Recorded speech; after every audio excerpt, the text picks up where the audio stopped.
What's up, Taiwan? I'm Sanichi with news from here in Taiwan and around the world. Former Taipei Mayor Wen-je has lost his request for a court hearing on the legality of his detention.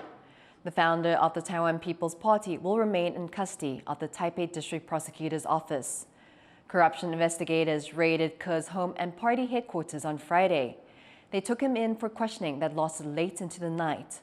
Prosecutors formally arrested him early Saturday morning after he refused to continue with the interrogation. Ke then filed for a court hearing, saying the arrest was unlawful. The Taipei District Court has now rejected that request. The Taiwan People's Party is questioning the motives and methods of the investigation into Wen-je. Says went to a party press conference at the headquarters. The event happened before the Taipei court's ruling. Political turmoil continues for Taiwan's third largest party, the Taiwan People's Party, and its founder, Wen-je, now in the hands of the authorities. At a press conference at the party headquarters on Saturday morning, accusations that authorities overstepped during their search. 是不是如同台北地检署所讲的，搜索范围仅局限在柯文哲个人办公室？为什么？ 在民众党中央党部翻箱倒柜，进行摸索式的钓鱼搜索。我们希望台北地检署说清楚、讲明白。 Within the space of a few days, TPP party leader Wen-je took a leave of absence as the chair of the party. His home and party headquarters were searched, and he was swarmed by media outside his residence, and then he was taken into custody. Ke initially refused questioning on Friday night, but prosecutors later detained him. Ke is one of several high-ranking party members under investigation.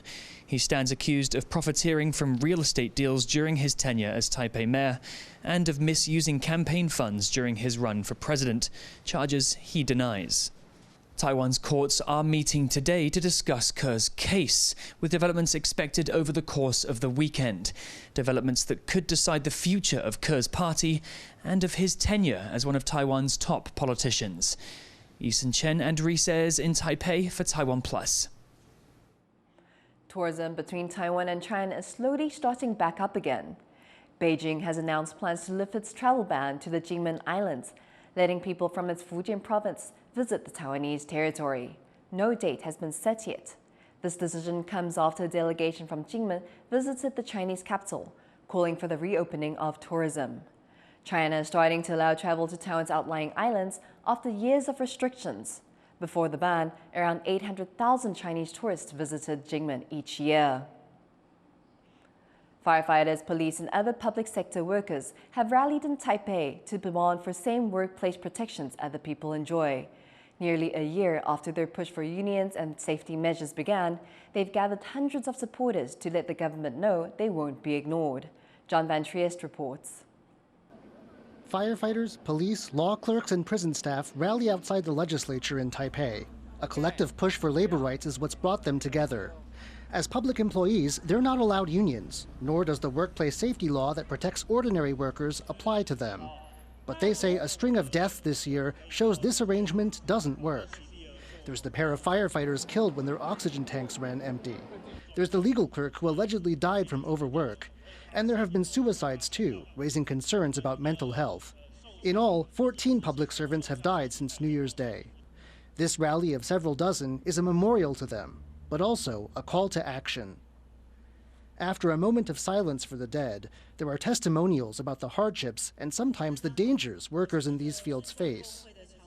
苗栗地院不是有一位书记官，还有霍老师的状况。其实，在我们书记官的工作之中，我担任书记官10几年了。过劳这个词，我常常看到，其实包含我身边的同事，大部分都是过劳的状况。可是过劳到死，真的是第一次看到。Though this labor rights movement is political, it's not about partisanship. As early as last year's presidential race, firefighters had asked all candidates to back their push for unions and safety rules. Today, too, officials and lawmakers of all party backgrounds have been invited to speak. 3 chairs have even been set aside for representatives for the cabinet, the labor ministry, and the body in charge of exams for civil servants. But the invited officials are no-shows. And only one of Taiwan's big 3 parties has sent someone to speak. This speaker from the main opposition Kuomintang is upset at the lack of turnout from his colleagues. 所以刚刚看到这3个贵宾席，行政院、考试院、劳动部没有任何人出席的时候，我感到非常的惭愧。但是最重要的，我想不是要做政治上的斗争，而是真真正正能够帮我们所有公务体系的同仁都能够争取到应有的权利。 But after years of pushing for unions and labor protections, these activists say they've learned not to expect an enthusiastic response from officials. Still, they have a message for those in power. 政治人物的话，我们只是希望他们可以在立法院或者是行政院里面多做一些贴合我们基层公务员真正需要的一些制度。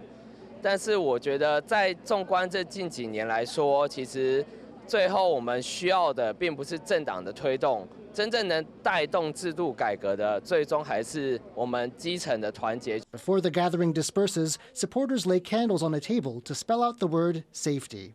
They hope this small but concrete summary of their demands right outside the legislature will leave an impression on those inside and win them the labor rights they seek before the next accident. Patrick Chen and John Van Trieste for TaiwanPlus. A Supreme Court judge in Brazil has suspended the social media platform X, formerly known as Twitter, after a months-long legal battle. The judge had ordered X to name a new legal representative for the company, which it refused to do. Earlier this month, X shut down its office in Brazil due to threats of arrest and censorship. In April, Brazil's Supreme Court had ordered dozens of accounts on the platform to be suspended for spreading disinformation. Brazilian X users are bracing for the platform's ban. Todas as empresas que estão no Brasil, elas têm que seguir uma regra.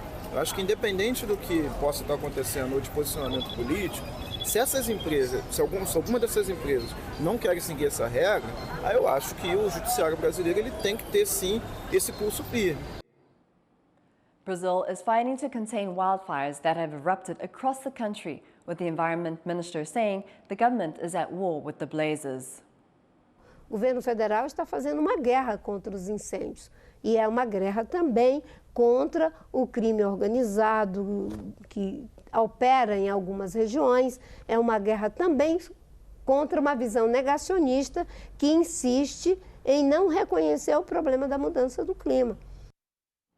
For a week, forest fires have been raging across the country's central west wetlands, northern Amazonian rainforests, and populated southeast regions, and forecasters expect at least another week of high temperatures, fast winds, and low humidity, conditions that could lead to new fires.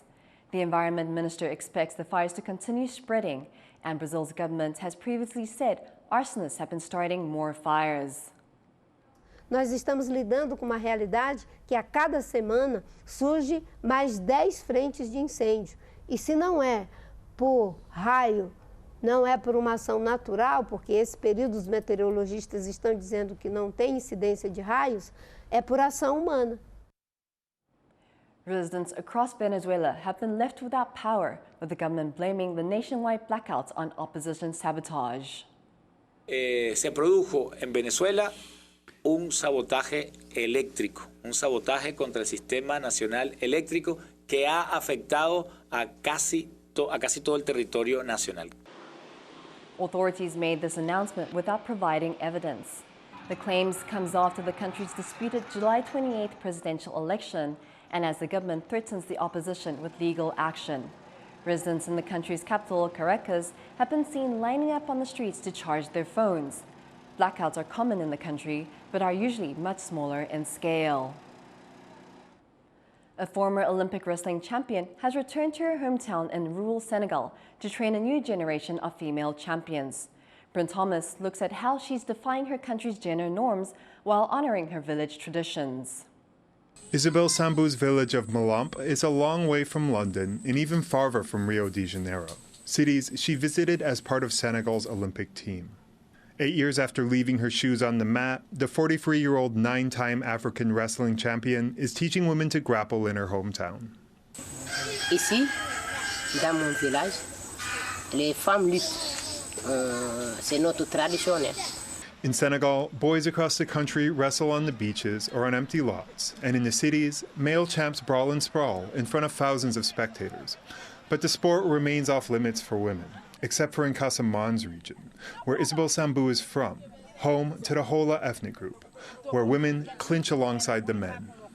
Et puis, quand tu fais la lutte féminine, il y aura beaucoup de dire. Il y a les gens qui vont se moquer de toi. Quand je portais mes shorts, tout ça, c'est short. Et il y a des gens qui vont se moquer de toi. Il y a d'autres qui vont dire, hey, c'est une femme ou c'est garçon.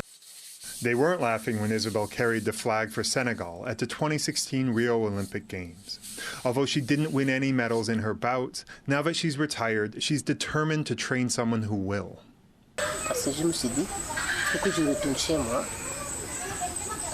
pour aller trouver les futures Isabelle, des futures championnes, ceux qui vont faire peut-être plus que Isabelle, parce que c'était mes souhaits d'amener la médaille au Sénégal. Sambou now spends her time between the Senegalese capital Dakar and her hometown coaching wrestling, and most of the teenage students on the sandy ground are girls. Among them is 18-year-old Mami Marie Sambou. She's not related to Isabel, but shares her name and love of the sport. Elle a fait la lutte et moi je l'ai vu, j'ai dit bon moi aussi je vais faire comme elle. Mais lorsque j'ai commencé à lutter, les gens disaient qu'ils n'ont jamais vu une fille lutter. Mais moi je ne l'ai jamais écouté parce que si je les écoutais, je n'allais même pas me retrouver là où je suis.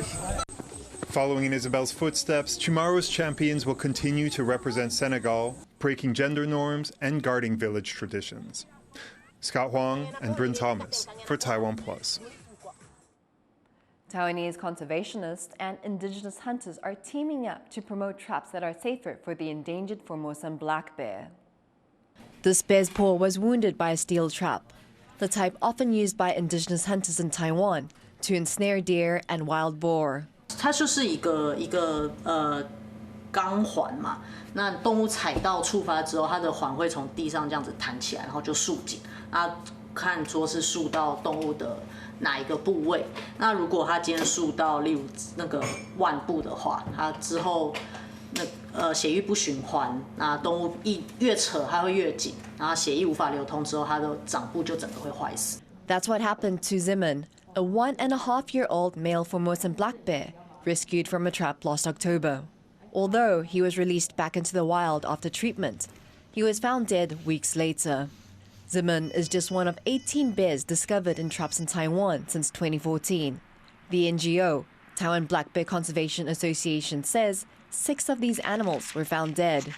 To prevent such injuries and deaths, hunters, farmers, and conservationists are collaborating to protect these animals by adopting a new type of trap. This new design can capture smaller prey without tightening to the point of causing severe injury or amputation.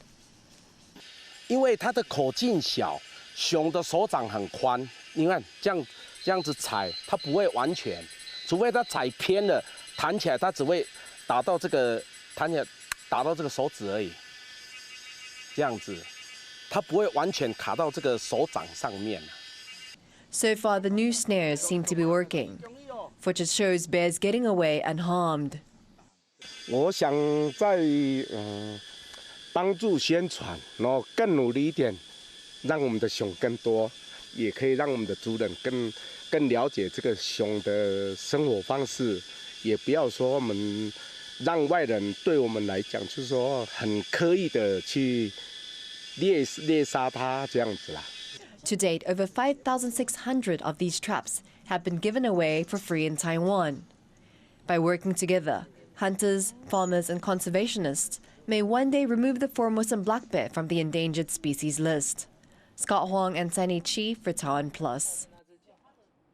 Thank you for watching What's Up Taiwan. Finally, check out these orphaned coyotes being released back to the wild in California. I'm Sunny Chi. Take care and see you next time.